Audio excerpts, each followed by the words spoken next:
Olá! Hoje no PGONER estamos tratando de um tema crucial, saneamento básico. Um tema que tange não apenas a saúde pública, como também o desenvolvimento econômico e social. A razão de estarmos abordando esse tema é a emissão pela Agência Nacional de Águas, a ANA, da norma número 5 de 2024, que busca orientar a elaboração de atos normativos e a tomada de decisões por entes reguladores. E você já me conhece, eu sou o João Paulo Brauni Guerra e esse é o PGONER.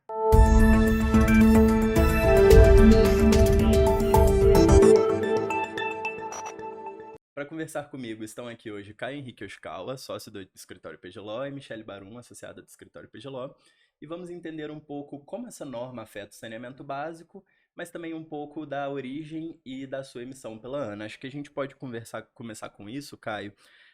Antes de entrar na norma, saber quem foi essa entidade emissora, né? O que é a ANA e quais são suas principais atribuições?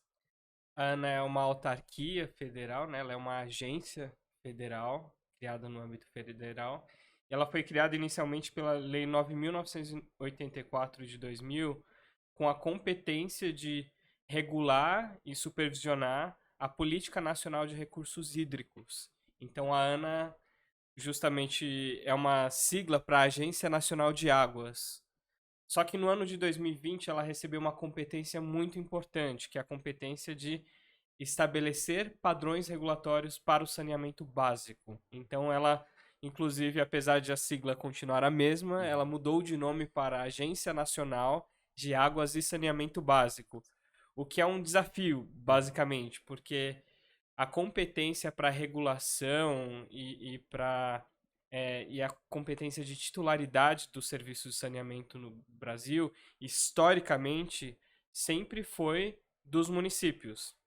E é óbvio que com o crescimento das cidades, com a urbanização do país, esses municípios eles se aglomeraram em regiões metropolitanas ou em grupos de municípios, e hoje a gente tem também a chamada titularidade decorrente de prestação regionalizada. Então, basicamente, é um conjunto de municípios que tem a titularidade e, eventualmente, uma agência, de uma agência estadual, uma agência desse conjunto de municípios que acaba regulando. Então, tecnicamente, a ANA não teria uma competência direta para a regulação do saneamento básico, mas com o novo marco de saneamento, que é a Lei 14.020, aliás, a Lei 14.026 de 2020, o que ela faz é basicamente dar poderes para a ANA para que ela emita normas de referência. Essas normas de referência são normas que, embora não sejam vinculativas, justamente por essa competência ser inicialmente municipal ou regionalizada, são normas que, uma vez observadas, vão permitir aqueles titulares, os municípios ou o colegiado que for o titular no caso de prestação regionalizada, de ter acesso a recursos onerosos e não onerosos do governo federal, ou seja, empréstimos ou repasses da União, do governo federal. E isso é muito importante, porque saneamento básico, ele é, além de ser uma infraestrutura importante, é uma infraestrutura cara.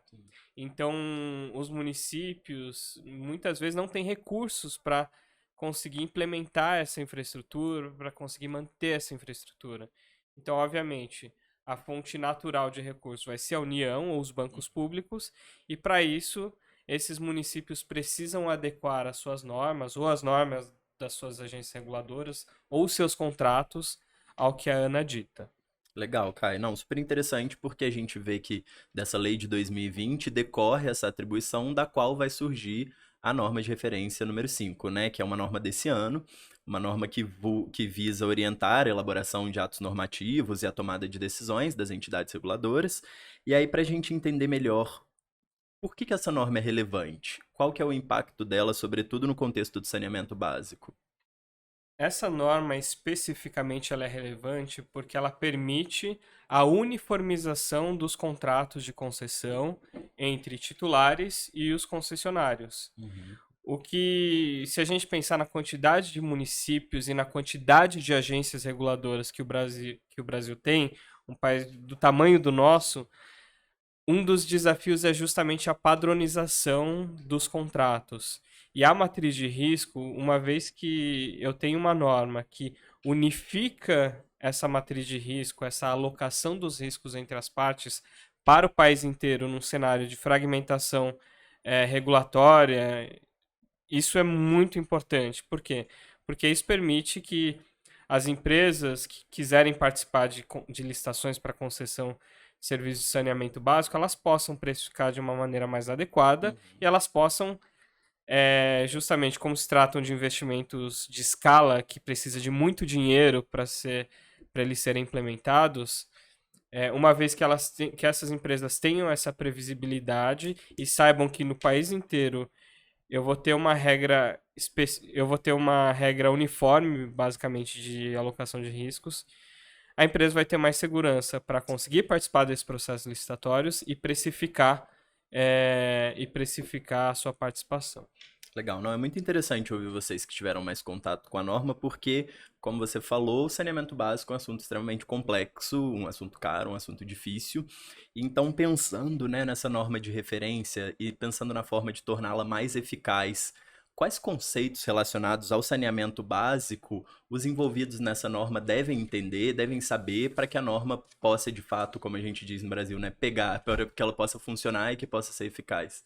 Bom, acho que pensando até, pegando um pouco dessa esteira do que o Caio trouxe, o objetivo da norma de referência é que ela seja uma norma compreensível e para ela pegar mesmo, ela tem que ser entendida pelos agentes que vão usar ela. Uhum. Então, pensando nisso, a norma de referência ela traz ali uma série de conceitos, a definição ali de uma série de conceitos, e aí entre eles a gente pode citar área de concessão, bens reversíveis, ciclo tarifário, a matriz de riscos em si, prestadores, titulares de serviço, ela define várias coisas que são usadas ao longo da norma de referência e que são definições importantes para a gente conseguir entender e conseguir pontuar quais vão ser as atribuições e qual exatamente é o escopo de aplicação dessa norma.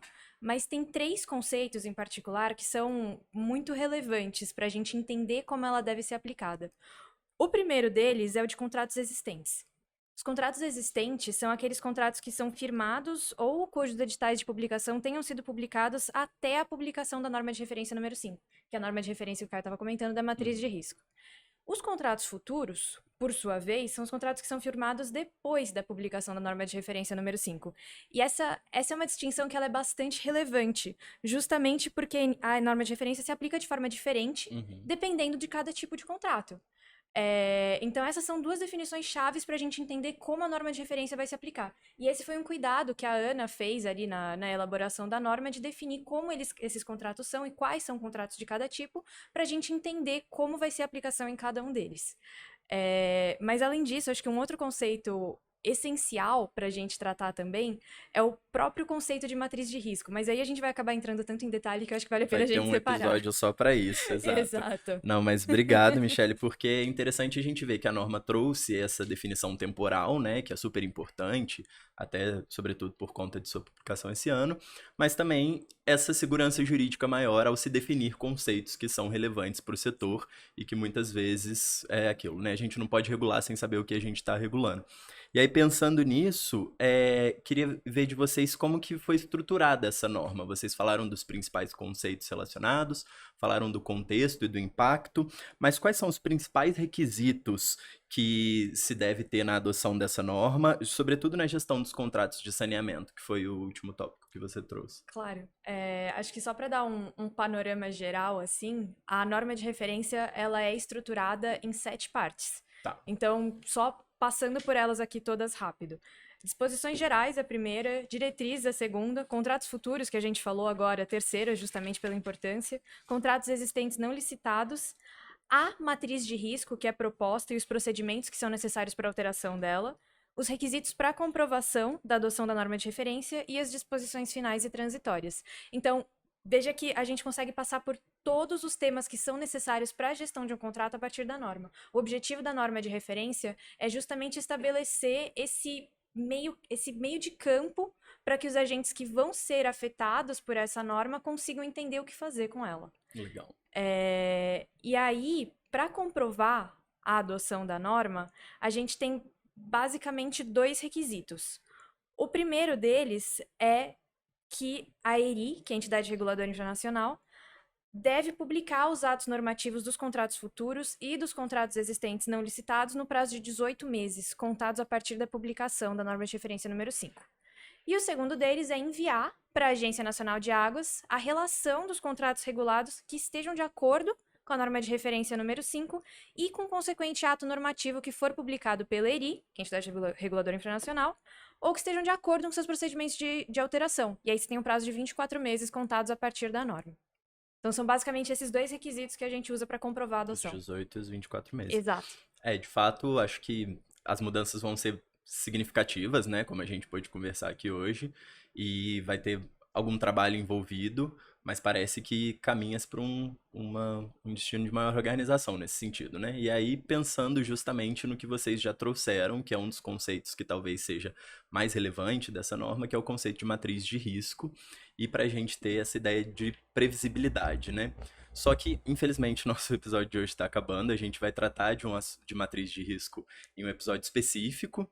Então, eu queria agradecer novamente a presença de vocês. Muito obrigado por terem contado um pouco para a gente sobre essa norma. E a gente se vê numa próxima. Obrigada, João. Até a próxima. Obrigado, até a próxima.